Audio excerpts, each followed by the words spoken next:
సునీతారెడ్డిదే గెలుపు. అవినాష్ రెడ్డి జైలుకే. తర్వాత ఎవరు? సునీతారెడ్డికి ఊరట లభించింది. సునీతారెడ్డి తాలూకు వాదనలు విన్నటువంటి న్యాయస్థానం సునీత వైపే మొగ్గు చూపుతున్నట్టుగా మనకి సమాచారం జరుగుతుంది. ఎందుకంటే ఒకప్పుడు కూరలో కరివేపాకులాగా తీసి పారేసినటువంటి కొంచెం చిన్న పెద్ద న్యాయస్థానాలు కానీ పోలీసులు కానీ ఇప్పుడు సునీత గారి మాటలు వింటున్నారు. అగ్నికి ఆజ్యం తోడైనట్టు సునీతారెడ్డి గారికి షర్మిలారెడ్డి కూడా తోడవ్వడం సునీత వాదానికి మరింత బలం చేకూరింది. ఆ బలం చేకూరడం వల్ల ఈరోజు ఇటువంటి తీర్పులు రావడం కూడా సర్వదా శ్రేయోదాయకం అన్నమాట. మళ్ళీ దీనికి ఇంకేదైనా అడ్డుపుల్ల వేసి అవినాష్ రెడ్డిని రక్షించినట్టయితే చరిత్రలో జగన్మోహన్ రెడ్డి ఒక ద్రోహిగా మిగిలిపోతాడు. అసలు మనుషులు తలలు పగలగొట్టడం ఏమిటి, రక్తం తూడి చేయడం ఏమిటి, తలలు కుట్లు వేయడం ఏమిటి, పోస్ట్ మార్టం రిపోర్ట్లో అంటే హార్ట్ అటాక్ వచ్చింది రక్తాన్ని కక్కున్నాడని చెప్పడం ఏంటి, ఉదయమే నారాసుర రక్త చరిత్ర అనేటువంటి ఒక పెద్ద బ్యానర్ పెట్టి న్యూస్ వేయడం ఏంటి, దీన్ని అన్నీ ఎలా చూస్తారండి? నాకు అర్థం కాగా అడుగుతానమాట.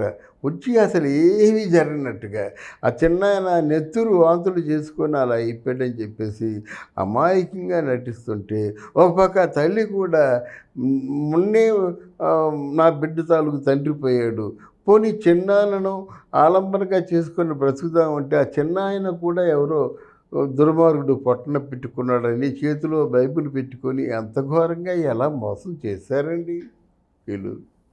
అంటే ఇవన్నీ మరి వీళ్ళు కళ్ళు మూసుకోవచ్చు, పిల్లి కళ్ళు మూసుకొని పాలు తాగవచ్చు, కానీ లోకమంతా చీకటి అనుకుంటే ఎలాగవుతుంది? వెలుతుల్లో ఉన్నవాళ్ళు పిల్లిని చూస్తారు కదా, అలా పిల్లిని చూసినట్టే వీళ్ళిద్దరిని చూశారు లోకం అంతా. ఎవరిద్దరిని? జగన్మోహన్ రెడ్డిని, విజయమ్మని. అంటే విజయం ఏం చేస్తుంది? రండి కొడుకు ఏం చెప్తే అది మాట్లాడుతుంది. తర్వాత ఇందులో ఈ ఇష్యూలో ప్రధానమైనటువంటి వ్యక్తి భారతమ్మ మాట్లాడలేదు, మచ్చుకైనా మాట్లాడలేదు, నోరు విప్పలేదన్నమాట. ఇది తమాషా. అయితే ఇక్కడ సునీతారెడ్డి పని పాట మానేసి ఎండనక వాననక తిరిగి ఎన్నో అవమానాలకు వచ్చి అటువంటి హస్తినా పురవీధుల్లో ఒంటరిగా దిక్కుమాలిన పక్షిలాగా వెళ్తుంటే ఎవరు పలకరించే దిక్కు లేక, ఎవరు స్వాంతన చేకూర్చే దిక్కు లేక ఎన్ని కష్టాలు పడిందో. ఓ పక్క తండ్రిని పోగొట్టుకుంది. ఆవిడ అడిగింది ఏమిటి? నా తండ్రిని ఎవరైతే పొట్టన పెట్టుకున్నారో వాళ్ళని చెప్పమంటుంది, వాళ్ళు శిక్ష పడేలా చేయమంటుంది. ఆ బిడ్డ జాతి అయిన బిడ్డ కనుక ఆయన్ని మొత్తం ఆస్తులు ఈస్తులు అన్నీ పక్కన పడేసింది అంతే.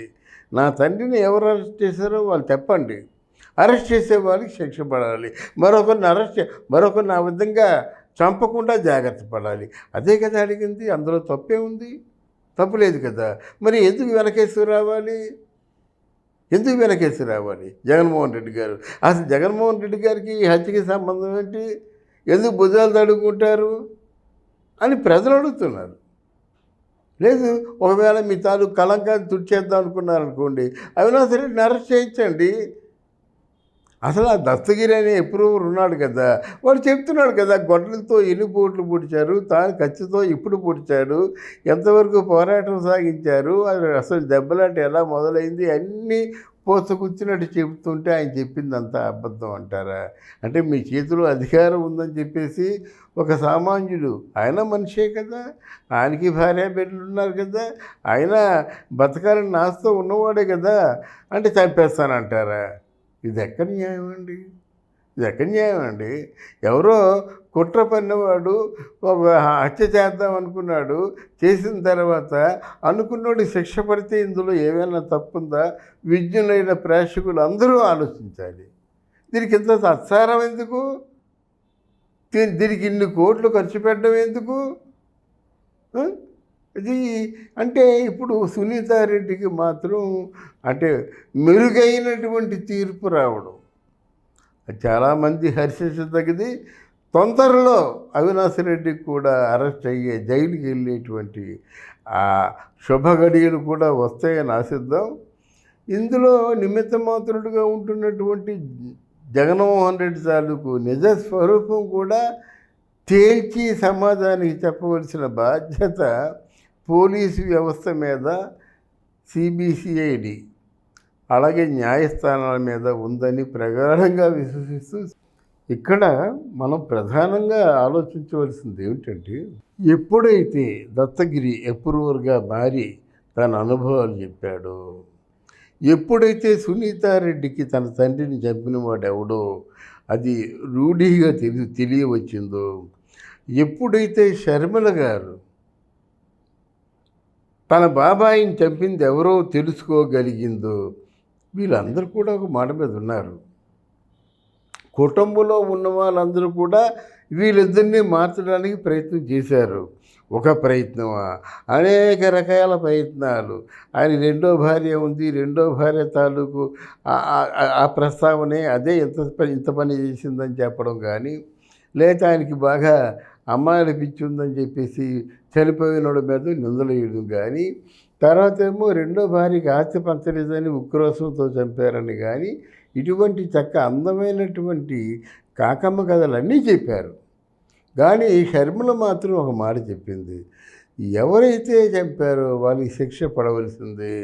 ఒకవేళ మేము అనుకుంటున్నట్టుగా జరిగితే అంటే, అనుకుంటున్నట్టుగా నర్మగర్భంగా అడిగారు జర్నలిస్టులు కూడా.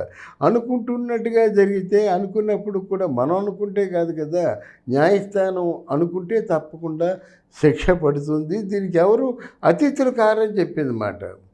అలాగా ఇప్పుడు ఎవరేమనుకున్నా, ఎవరు ఎన్ననుకున్నప్పుడు కూడా తప్పు చేసేవాడు తప్పకుండా శిక్ష అనుభవించవలసింది. అది ముఖ్యమంత్రి కావచ్చు, ప్రధానమంత్రి కావచ్చు, ఎవరైనప్పుడు కూడా పూర్వం ఎంతోమంది జైల్లో ఉన్నటువంటి సందర్భాలు ఉన్నాయి కనుక ఉన్నాయి కదా, న్యాయస్థానానికి అతిథులు ఎవరు కారని మరొక మారు విన్నవించుకుంటూ థ్యాంక్ యూ వెరీ మచ్.